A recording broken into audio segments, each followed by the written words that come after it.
RecklessIRJ here with another video, and today I'm going to be covering the topic of event gears.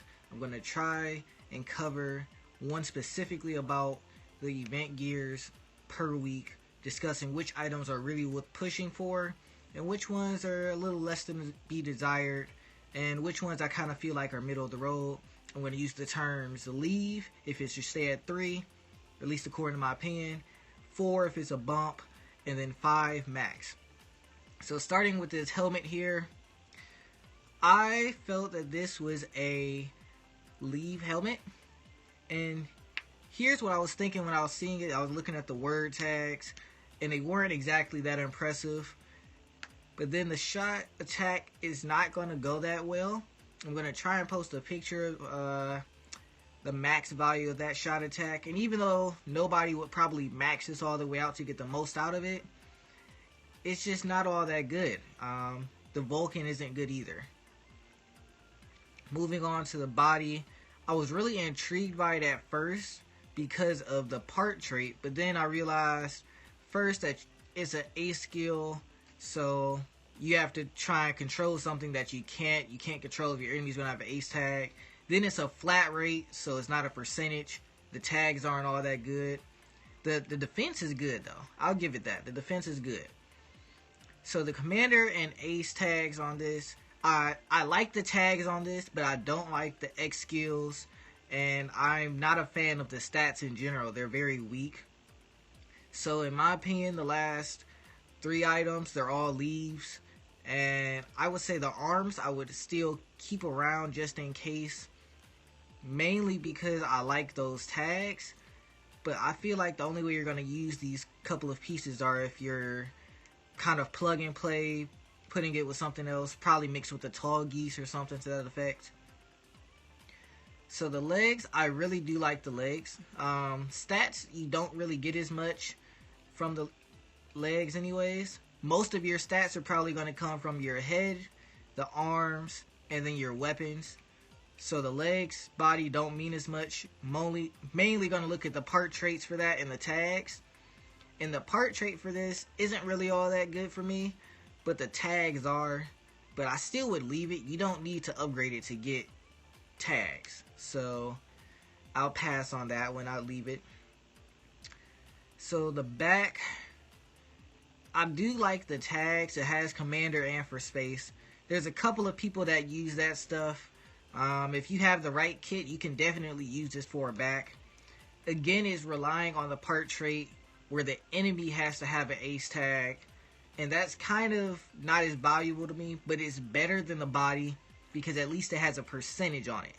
The percentage does make it more valuable, but again, it's hard to control whether the enemy is going to have an ace tag or not. The defense is good though. So now that I've gone through all those, I'm on to the most disappointing thing. Honestly, I feel it was this Saber, and I've seen the stats higher on 2-star items. I am not impressed by this item in its stats. Remember, I said head, arms, and weapons are where you're going to get most of your stats when it comes to attack, and this has very poor attack. So even though the X skill is pretty good and the tags are decent, I don't like the melee attack for a melee item. That's not really useful. Here are the 2 items I felt were the best from the set.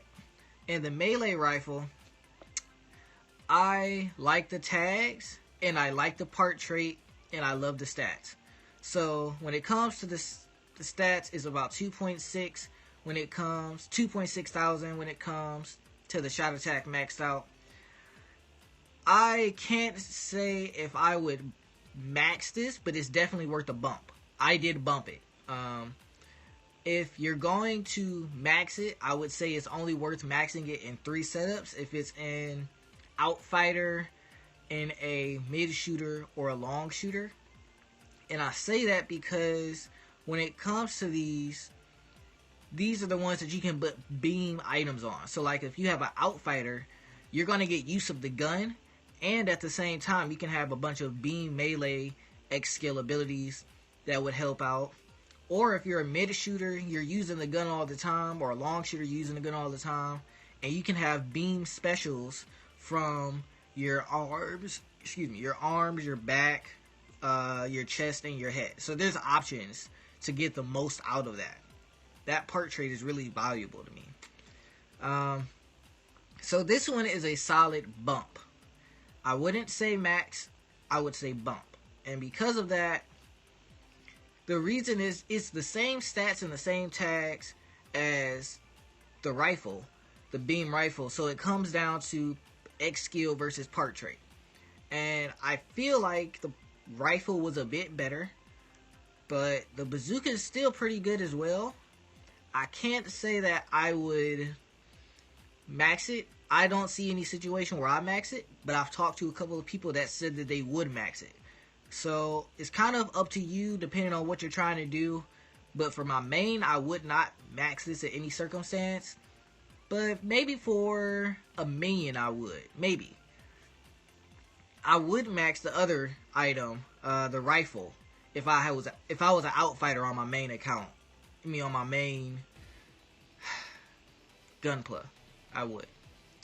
So I'm going to show you, I got a surprise. Last time I was talking about how difficult it was to get the beam Scythe, and I finally got it. I got 2 parts of the code feed set, the code feed body and the beam Scythe, and I can say I am not farming this anymore. I am done.